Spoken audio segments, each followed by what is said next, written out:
ঢাকা ও পার্শ্ববর্তী এলাকার আকাশ আংশিক মেঘলা থাকতে পারে বলে জানিয়েছে আবহাওয়া অধিদপ্তর। বৃষ্টির সম্ভাবনা না থাকায় দিনের তাপমাত্রা কিছুটা বাড়তে পারে বলে জানিয়েছে আবহাওয়া অফিস। সোমবার 11 আগস্ট সকাল 7টা থেকে পরবর্তী 6 ঘন্টার পূর্বাভাসে এসব তথ্য জানানো হয়েছে। ওয়ালটন এখন দেশের সীমানা পেরিয়ে পৌঁছে গিয়েছে 50টিরও বেশি দেশে। ওয়ালটন, ঘরে ঘরে। পূর্বাভাসে বলা হয়েছে দিনের প্রথমার্ধে অস্থায়ীভাবে আংশিক মেঘলা থাকতে পারে আর আবহাওয়া প্রধানত শুষ্ক থাকতে পারে। এ সময় দক্ষিণ অথবা দক্ষিণ পশ্চিম দিক থেকে ঘন্টায় 10 থেকে 15 কিলোমিটার বেগে বাতাস প্রবাহিত হতে পারে। একই সঙ্গে দিনের তাপমাত্রাও সামান্য বৃদ্ধি পেতে পারে। পূর্বাভাস অনুযায়ী আজ সকাল 6টায় ঢাকার তাপমাত্রা রেকর্ড করা হয়েছে 27.8 ডিগ্রি সেলসিয়াস এবং আর্দ্রতার পরিমাণ ছিল 90%।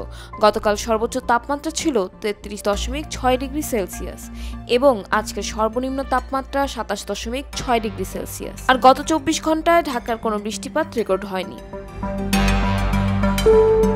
অন্যদিকে সারা দেশে প্রকাশিত আবহাওয়ার পূর্বাভাসে বলা হয়েছে সকাল 9টার মধ্যে রংপুর, ময়মনসিংহ ও সিলেট বিভাগের অনেক জায়গায়, রাজশাহী ও চট্টগ্রাম বিভাগের কিছু কিছু জায়গায় এবং ঢাকা, খুলনা ও বরিশাল বিভাগের 2-1 জায়গায় অস্থায়ীভাবে দমকা হাওয়া সহ হালকা থেকে মাঝারি ধরনের বৃষ্টি বা বজ্রসহ বৃষ্টি হতে পারে।